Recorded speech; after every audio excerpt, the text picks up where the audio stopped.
Chris, congratulations. I know for a couple of years now, there's been a little bit of uncertainty going into this day. Just wide net, how are you feeling just knowing that you have a very real chance to retire a Kansas City Chief at this point?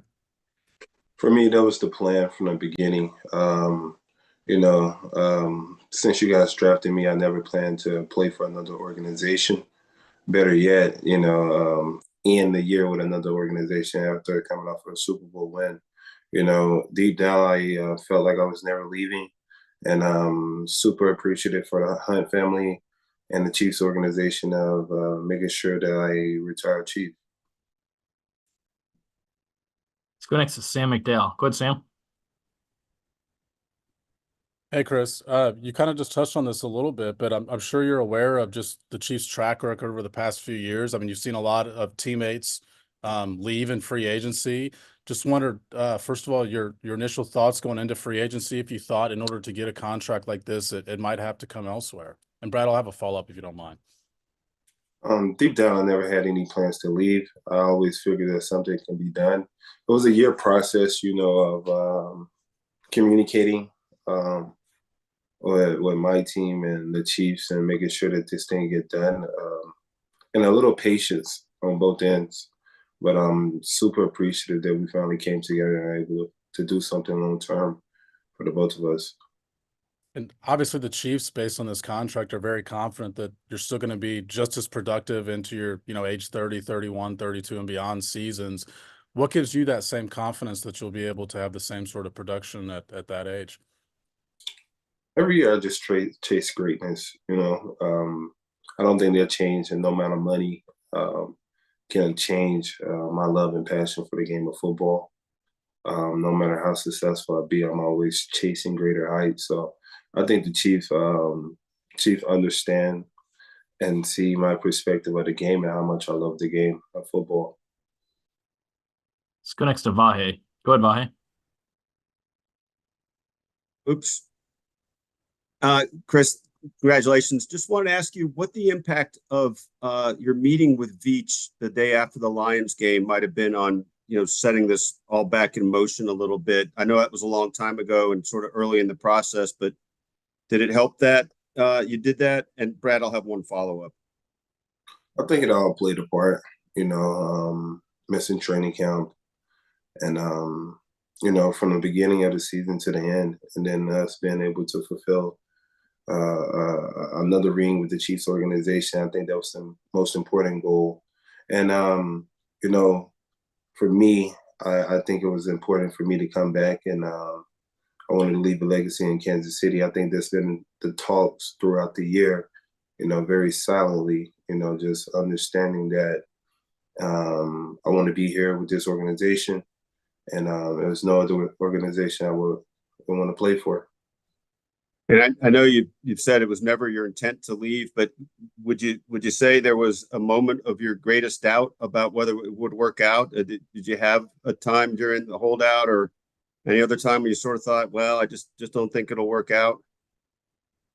It's always those answers, the unknowns, and I understand the business aspect of it. Sometimes it doesn't work out like that. I'm very fortunate, that we was able to get it done, and we can both come to agreement on both ends through the midst of the journey that we had to take to get here.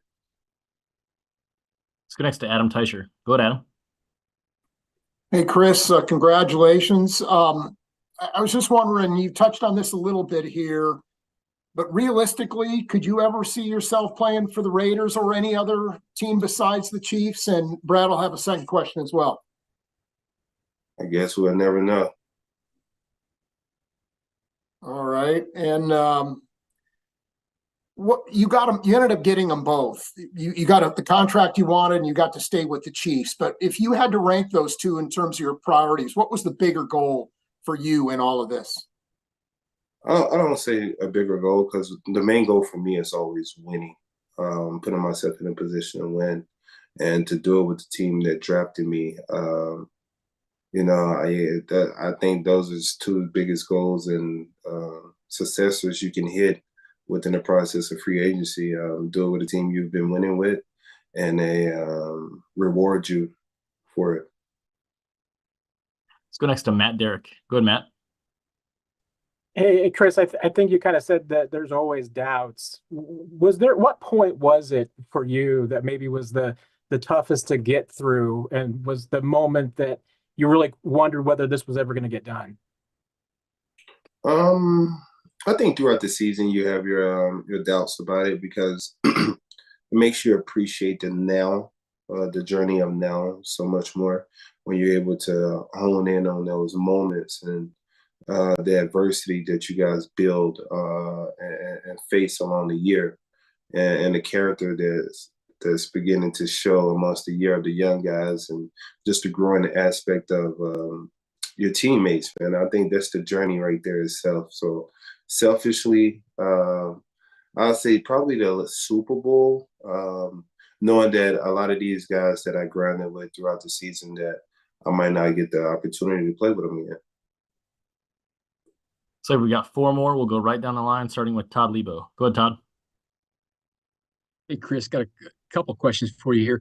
First off, this year, this off season, how much different will this be than it was last year for you? There was so much uncertainty last year. Yeah, certainly. With playing on a 1-year deal,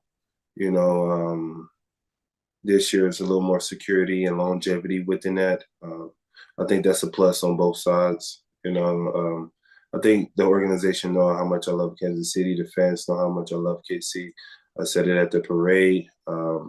Standing by that. I had doubt at times, but I never for once thought I'll be leaving the Chiefs organization. Maybe the fun side of this, I mean, you're getting a big chunk of money here. Is there anything you're going to buy? I mean, you've already made a lot of money. You've probably got most things you ever need in life. Is there something out there that's going to be a big deal for you with getting a big fat piece of money here soon? Yeah, donated a lot. Help the inner city kids, Girls and Boys Club. Make sure I give back twice as much. Go next to Jesse Newell. Go ahead, Jesse. Hey, Chris. I wanted to ask you about Clark Hunt. I know you tweeted about him with this. What was his involvement with this whole process? I mean, to be honest with you, it's 3 guys. It's the reason why this deal got done. So Clark Hunt, Brett Veach, and the Cash brothers, man, and how we was able to work with the Hunt family so understandingly through the midst of the journey, holding out and actually coming to a game. There's so many ways they can be viewed, right, as an owner. And he was so patient, so understanding. And I think we both eagerly wanted this deal to get done. So in my eyes, Clark Hunt is an A+ in my book. Let's go next to Sam McDowell. Go ahead, Sam. Hey, Chris. I guess I can't be sure that you're in a room in your place, but if you are, I wonder if you could tell us the significance of some of the stuff that you've kept, the cleats, the Kobe thing, and just the helmets that you have. Oh yeah. This is my this is my office. I think Kobe Bryant is one of the greatest inspirational individuals to walk this planet. Just his journey, his approach, and his mentality. And that's a Kobe figure right there. I've always been a huge fan of Kobe. The cleats are some cleats I got for Father's Day from my kids and all. And the helmets is every helmet that I won a Super Bowl in. And the bottom one on the bottom right here is the helmet I lost the Super Bowl